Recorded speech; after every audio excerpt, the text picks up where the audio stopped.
Hello everyone and welcome back to my channel Teaching Diary. This is chapter 5 of class 11 Financial Market Management and the topic is taxation and regulations. जो mutual fund में investment होती है बेटा, तो taxation जो है हमें समझना है कि कैसे म्यूचुअल फंड्स में जब इन्वेस्टमेंट होती है और रिटर्न्स आते हैं तो टैक्स जो है we have to understand from the point of view. There are various types of tax. Capital gain tax, security transaction tax होता है, फिर डिविडेंड इज आल्सो टैक्सेबल. लेकिन टैक्स रूल जो हैं वो डिफरेंट होते हैं for equity and debt schemes and also for individuals. देखिए, एक तो इक्विटी और डेप्थ के लिए अलग अलग टैक्सेशन रूल्स हैं. साथ में one also has to remember कि टैक्सेशन रूल्स इंडिविजुअल के लिए, एनआरआई के लिए, ओसीबी एंड कॉर्पोरेट्स के लिए भी अलग होता है. ठीक है. One more thing that one you have to remember कि इन्वेस्टर्स को बेनिफिट मिलता है under section 80C of the income tax act. अगर वो इन्वेस्ट कर रहे हैं in a special type of equity scheme, that is equity linked saving scheme में अगर इन्वेस्टर्स इन्वेस्ट करते हैं तो उनको बहुत ज्यादा टैक्स बेनिफिट मिलता है under section 80C of income tax act. So capital gains को कैसे टैक्स किया जाता है? अगर इक्विटी फंड्स है, इक्विटी फंड्स में इन्वेस्टमेंट हुई है तो शॉर्ट टर्म कैपिटल गेन कैसे टैक्स होगा और लॉन्ग टर्म कैपिटल गेन कैसे टैक्स होगा, ये अलग अलग डिवीजन है. तो इक्विटी फंड्स अगर शॉर्ट टर्म कैपिटल गेन्स हैं तो 15% plus cess plus surcharge. Long term capital gain है तो 1 लाख तक टैक्स एग्जेम्प्ट है. अगर 1 लाख का गेन हुआ है तो टैक्स एग्जेम्प्ट है. जो भी गेन अगर 1 लाख से ऊपर है तो वो 10% पे टैक्सेबल है plus cess plus surcharge. Now coming to डेप्ट फंड्स, तो यहाँ पे it is taxable. Short term capital gain जो है वो taxable at the investor's income tax slab rate. Income tax में बहुत सारे स्लैब रेट होते हैं, तो जो भी स्लैब रेट इन्वेस्टर के लिए एप्लीकेबल है उस पे शॉर्ट टर्म कैपिटल गेन जो है वो टैक्सेबल होगा. But long term capital gain वो होगा 20% plus cess plus surcharge. Now hybrid, hybrid का मतलब हाइब्रिड इक्विटी ओरिएंटेड फंड्स. तो यहाँ पे short term capital gain 15% plus cess plus surcharge, और लॉन्ग टर्म में 1 लाख तक टैक्स एग्जेम्प्ट है. कोई भी गेन 1 लाख से ऊपर है तो 10% plus cess plus surcharge. Then comes hybrid डेप्ट ओरिएंटेड. सेकंड पॉइंट क्या था, थर्ड क्या था? हाइब्रिड इक्विटी ओरिएंटेड था. लेकिन फोर्थ वाले में इट इज हाइब्रिड डेप्ट ओरिएंटेड फंड्स. तो अगेन यहाँ पे जो इन्वेस्टर के लिए टैक्स स्लैब रेट एप्लीकेबल है, शॉर्ट टर्म कैपिटल गेन उसी स्लैब पे जो है टैक्स हो जाएंगे शॉर्ट टर्म कैपिटल गेन. लेकिन long term capital gain it is taxable at 20% plus cess plus surcharge. Now equity schemes. So equity scheme कौन सी होती है? कोई भी स्कीम जिसमें मिनिमम जो इन्वेस्टमेंट है it is 65% of average weekly net asset invested in Indian equity. मतलब मिनिमम 65 जितने भी नेट एसेट्स हैं, ठीक है, उन नेट एसेट्स का मिनिमम 65% अगर इक्विटी में इन्वेस्टेड है तो उस स्कीम को हम इक्विटी स्कीम बोलते हैं. राइट. सपोज एग्जांपल के लिए अगर नेट एसेट्स हैं 10 lakhs, तो अगर इन्वेस्टमेंट इक्विटी में मिनिमम हुई है 65%, 65% ऑफ 10 लाख इज 6,50,000. अगर मिनिमम इतने इन्वेस्टमेंट इक्विटी में हुई है तो हम उसको इक्विटी स्कीम बोलते हैं. राइट. नाउ अगर mutual funds of equity scheme are sold, अगर हमने ये जो इक्विटी स्कीम वाले म्यूचुअल फंड सेल कर दिए हैं या रिडीम बोलते हैं, ठीक है, या फिर उसको रीपरचेज किया आफ्टर 12 मंथ्स, तो प्रॉफिट इज एग्जेम्प्ट. अगर 12 मंथ्स के बाद हमने इसको सेल किए तो प्रॉफिट जो है वो एग्जेम्प्ट होंगे. लेकिन अगर 12 मंथ से पहले, बिफोर, अगर हम इनको सेल कर रहे हैं इन यूनिट्स को, तो शॉर्ट टर्म कैपिटल गेन हो जाएगा और इन्वेस्टर को short term capital gain tax पे करना पड़ेगा एट द रेट 15%. राइट. और अगर इन्वेस्टर जो है वो स्कीम एग्जिट कर देता है तो उसको सिक्योरिटी ट्रांजैक्शन टैक्स देना पड़ेगा at the rate of 0.001% of the value of the selling price. तो ये जितनी परसेंटेज आपको याद, इसमें 2 पॉइंट्स रखने हैं कि ये वाला और ये कि 12 महीने के बाद अगर यूनिट सेल कर रहा है इन्वेस्टर तो नो टैक्स. 12 मंथ से पहले कर रहा है तो capital short term capital gain देना पड़ेगा tax. Right. What is indexation benefit in taxation? See indexation क्या है, ये 1 मार्कर आपका आ जाता है कि indexation is a procedure by which investor can benefit from the fact that inflation has eroded his return. Inflation, अगर आपको इन्वेस्टर को रिटर्न्स मिल रही हैं, ठीक है, 2 years के बाद, और साथ साथ महंगाई इन्फ्लेशन भी बढ़ रहा है, तो वो रिटर्न्स की वैल्यू उतनी नहीं होती है, इसलिए इंडेक्सेशन रिटर्न्स का किया जाता है ताकि इन्वेस्टर्स को इन्फ्लेशन का सेटबैक ना लगे, राइट। तो अभी इसमें आपको इतना ही समझना है, calculations you can avoid. Now what is dividend distribution tax? So जो भी डिविडेंड म्यूचुअल फंड्स डिक्लेयर करती हैं, ठीक है, ये एग्जेम्प्ट होता है in the hands of investors. ये चीज़ बहुत इंपॉर्टेंट है कि हर म्यूचुअल फंड कंपनी जो है इन्वेस्टर्स को डिविडेंड देती है, ठीक है, उन्होंने अपने फंड्स इन्वेस्ट किए हुए हैं म्यूचुअल फंड्स के थ्रू, बट ये जो डिविडेंड इन्वेस्टर को मिलता है, investor they do not pay tax on those dividend. लेकिन इन द केस ऑफ डेप्ट म्यूचुअल फंड, जो एसेट मैनेजमेंट कंपनी है, उनको टैक्स देना है, और उस टैक्स को बोलते हैं डिविडेंड डिस्ट्रीब्यूशन टैक्स, राइट। सो 2 चीजें याद कर लीजिए, इन्वेस्टर को टैक्स नहीं देना है, एसेट मैनेजमेंट कंपनी जब डिस्ट्रीब्यूट करती है डिविडेंड, तो उनको डिविडेंड डिस्ट्रीब्यूशन टैक्स पे करना पड़ता है, right.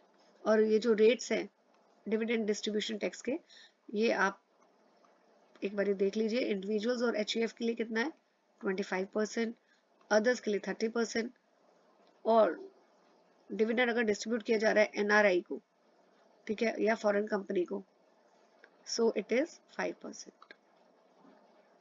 After this, what is fixed maturity plan? Fixed maturity plan क्या है? ये close ended debt fund है, ठीक है, जो maturity of the papers invested is matched with the duration of the plan. तो ये वो debt fund है and particular fixed period के लिए इसको लिया जाता है, और close ended fund, right? Now, what are the guidelines for investment by scheme? इसको एक सेकेंड, या सो रेगुलेशंस जो हैं, इंश्योर की scheme do not invest beyond a certain % of the NAV in single security. तो कुछ गाइडलाइंस हैं, तो ये थोड़ा सा कॉम्प्लिकेटेड है ये वाला, ठीक है। सो इसको मैं I will try my level best कि सिंप्लीफाई कर दूं। अगर कहीं ब्लैंक पेज है तो ये वाला पोर्शन मैं यहाँ से आपको नहीं करवा रही हूँ, इसको, yes I can use this. तो guidelines for investment by scheme, first one is डेप्ट investment limit.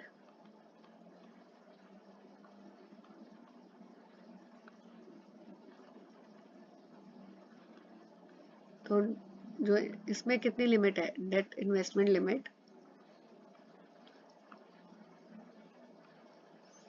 So maximum 10% of the, अगर हम इसको एक बार मैं यहाँ पे भी I can do one thing, yes, तो डेप्ट रिलेटेड जितने भी इंस्ट्रूमेंट्स होते हैं, ऐसे कर लेते हैं, सो उसकी लिमिट क्या है, maximum 10% of the NAV, it is maximum 10% of the NAV is maximum. This is the maximum investment of a single issuer, and 10% of the NAV in case of rated debt instrument. Rated debt instrument कौन से होते हैं, जिनकी rating की गई है credit rating agencies में। सो अगर रेटेड डेट इंस्ट्रूमेंट है तो उसमें इन्वेस्टमेंट लिमिट कितनी है, it is 10% of the NAV, लेकिन it can go up to 12% also, right.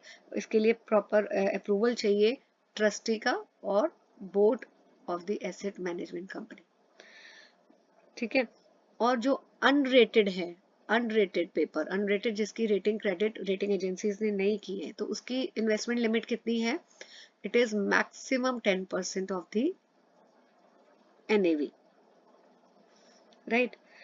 So of one issuer, then and total investment by any scheme, it cannot, total investment जो है it cannot exceed 25% of NAV। तो ये चीजें आपको याद रखनी है, राइट। और मनी मार्केट जो इंस्ट्रूमेंट्स है, मनी मार्केट इंस्ट्रूमेंट्स के केस में जो मैक्सिमम है it is 30% one can invest.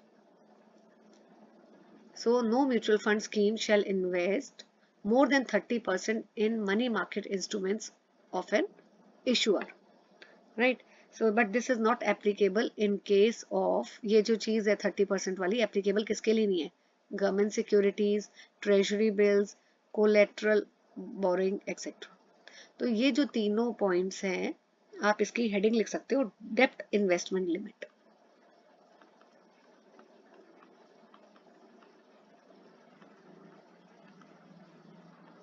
ठीक है, ये वाला आपका पॉइंट 1 हो गया, दिस इज 2, दिस इज 3। तो फर्स्ट वाला किसके लिए है? इट इज फॉर रेटेड डेप्ट इंस्ट्रूमेंट। सेकेंड वाला अनरेटेड के लिए है ऑफ सिंगल इश्यूअर और टोटल इन्वेस्टमेंट का भी दिया हुआ है। और थर्ड वाला है it is for money market instrument. इस तरह आपको पेपर में लिखना है अगर आता है तो। सेकेंड है आपका equity investment limit. So maximum जो है वन कैन म्यूचुअल फंड जो इसमें no scheme can invest more than 10% of the NAV. तो मैक्सिमम लिमिट कितनी है?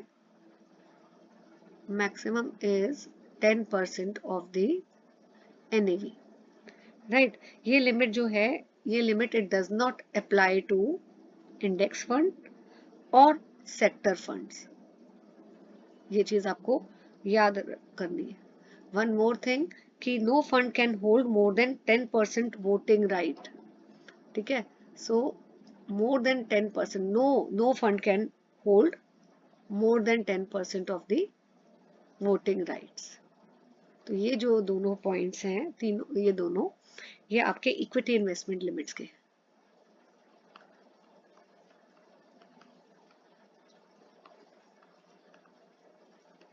राइट, तो इसमें भी मैं ऐसे मार्क कर देती हूँ अगर आपको लिखना है। ये वोटिंग राइट से रिलेटेड है और ये वाला इक्विटी शेयर से रिलेटेड है। अच्छा, इसमें एक चीज और आपकी, इट इज नॉट एप्लीकेबल, ये जो है इसको मैं लिख देती हूँ नॉट एप्लीकेबल इंडेक्स फंड्स, और ये इट इज नॉट एप्लीकेबल। और इसी तरह ऊपर भी था इट इज नॉट एप्लीकेबल, ये वाले, इसको भी मैं हाईलाइट कर देती हूँ तो आप इसको शॉर्ट फॉर्म में नोट्स बना सकते हैं इसके। Now coming to the next, inter scheme investment का है कि अगर एक स्कीम दूसरी स्कीम में इन्वेस्ट करती है म्यूचुअल फंड स्कीम में तो मैक्सिमम कितना कर सकती है? 5% of the net asset value. ठीक है, नो एंट्री एग्जिट फीस अगर one is investing in scheme of same और डिफरेंट एसेट मैनेजमेंट कंपनी। सो ये वाला जो पॉइंट है, दिस, जस्ट अ सेकेंड, ये वाला, तो यहाँ पे देखिए no fees will be charge अगर स्कीम जो है इन्वेस्ट कर रही है दूसरी स्कीम में ऑफ द सेम और डिफरेंट एएमसी। तो ये वाला जो है इंटर स्कीम इन्वेस्टमेंट के बारे में point, inter scheme investment, right. तो इस तरह आप कर सकते हैं। पहला वाला पॉइंट डेप्थ से रिलेटेड है, दूसरा इक्विटी इन्वेस्टमेंट से रिलेटेड है, थर्ड इंटर स्कीम की बात कर रहे हैं, फोर्थ है स्पॉन्सर या ग्रुप रिस्ट्रिक्शंस कि no investment in unlisted security in sponsor और ग्रुप कंपनीज। यहाँ पे देखिए लिखा है ना कि नो स्कीम कैन इन्वेस्ट, कोई भी स्कीम जो है वो अनलिस्टेड सिक्योरिटीज में इन्वेस्ट नहीं कर सकती। अनलिस्टेड सिक्योरिटी किसकी है? स्पॉन्सर या ग्रुप एंटिटीज की। फिर इन्वेस्टमेंट इन लिस्टेड स्पॉन्सर ग्रुप कंपनी, अगर स्कीम इन्वेस्ट कर रही है लिस्टेड वाले में तो मैक्सिमम कितनी है? It is maximum is 25% of the net assets. तो पहला वाला था कि अगर unlisted securities, sorry, unlisted securities है उसमें इन्वेस्ट नहीं, no investment should be done. और अगर लिस्टेड है securities which belong to the sponsor group तो मैक्सिमम लिमिट कितनी है? 25% ऑफ द नेट एसेट्स। फिर अगर ओपन एंडेड स्कीम्स है या फिर क्लोज एंडेड स्कीम्स हैं, उसकी भी लिमिट दी गई है कि ओपन एंडेड स्कीम्स में maximum is 5% of the net assets and close ended में इट इज 10%। राइट, सो ये भी अनलिस्टेड की ही बात हो रही है इधर भी। तो scheme can invest in unlisted securities issued by entities other than sponsor or sponsor group। इसका क्या मतलब है कि स्कीम अनलिस्टेड सिक्योरिटीज में नहीं इन्वेस्ट कर सकती सॉरी, अगर वो अनलिस्टेड सिक्योरिटी स्पॉन्सर की है। लेकिन अगर अनलिस्टेड सिक्योरिटी स्पॉन्सर की नहीं है, अदर देन स्पॉन्सर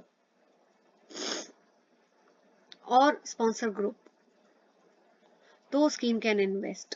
और कितना है, ओपन एंडेड स्कीम में मैक्सिमम 5%, क्लोज एंडेड में मैक्सिमम इज 10%। ठीक है, तो ये वाले जो पॉइंट्स हैं बेटा, ये आप किसके अंदर लिखोगे, स्पॉन्सर ग्रुप रिस्ट्रिक्शन, स्पॉन्सर और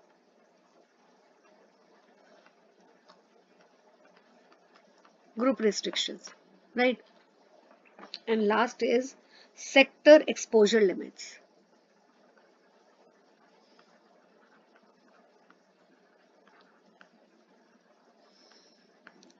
Regard to debt funds, तो अगर एक्सपोजर टू वन सेक्टर यहाँ पे देखिए दिया हुआ है,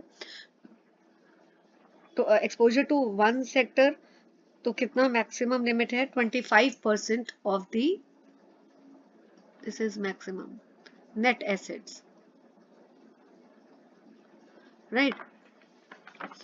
और ग्रुप एक्सपोजर है तो इट इज मैक्सिमम इज 20%। यहाँ पे नीचे दिया हुआ है कि टोटल एक्सपोजर ऑफ द डेप्ट स्कीम्स, ये पूरा आगे का कंटिन्यूएशन में है ये सारा, कि अगर mutual funds total exposure of डेप्ट schemes of mutual fund in group, ठीक है, तो कितना है मैक्सिमम 25%, राइट। बट ये इन्वेस्टमेंट जो है it can be extended up to 25% तक एक्सटेंड कर सकते हैं with the prior approval of board of trustee, right. And additional exposure 5% का अलाउड है मैक्सिमम, ये भी ऑफ द नेट एसेट, ठीक है, allowed only in HFC, that is housing finance companies. तो ये चीज आपको याद रखनी है। इस तरह अगर आप इसको टॉपिक को करोगे हेडिंग देके तो आपके लिए इजी हो जाएगा, right. Okay, now what is the name of the industry association for the mutual fund industry? It is Association of Mutual Funds in India. तो दिस इज इम्पोर्टेंट, किस ईयर में इनकॉर्पोरेट हुई थी, 1995 में। ये 1 मार्कर MCQ में आ सकता है। ऑब्जेक्टिव्स क्या है एसोसिएशन ऑफ म्यूचुअल फंड के, कि इन्वेस्टर्स के जो, यहाँ देखिए, टू प्रोटेक्ट द इंटरेस्ट, किसका इंटरेस्ट प्रोटेक्ट करना, जो म्यूचुअल फंड्स और जो यूनिट होल्डर्स हैं इनका इंटरेस्ट प्रोटेक्ट करना। तो इसके लिए दे इंटरेक्ट विद रेगुलेटर्स, जैसे सेबी के साथ, RBI, गवर्नमेंट रेगुलेटर्स के साथ दे इंटरेक्ट, ताकि जो म्यूचुअल फंड्स के या यूनिट होल्डर्स हैं इनका इंटरेस्ट जो है वो प्रमोट कर सके, प्रोटेक्ट कर सके। फिर सेकेंड ऑब्जेक्टिव क्या है इसका, कि मेंटेन करना एथिकल कमर्शियल प्रोफेशनल स्टैंडर्ड्स को मेंटेन करना, राइट। और प्रमोट करना best practices and code of conduct, जो सारे मेंबर्स फॉलो करें, right. And all those who are engage in the activities of mutual fund and asset management. तो business practices, best business practices को promote करना, code of conduct ensure करना कि सभी members follow कर रहे हैं, ये भी एक ऑब्जेक्टिव है। फिर increase, third objective is to increase public awareness, तो लोगों में ये अवेयरनेस क्रिएट करना कि कैसे म्यूचुअल फंड काम करता है, ठीक है, और बहुत सारे इन्वेस्टर अवेयरनेस प्रोग्राम कंडक्ट करना,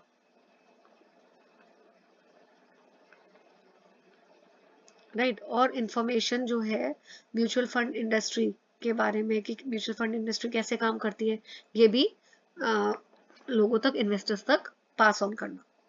and the fourth is well trained distributors develop करना और प्रोग्राम इम्प्लीमेंट करना with regard to training and certification for all intermediaries.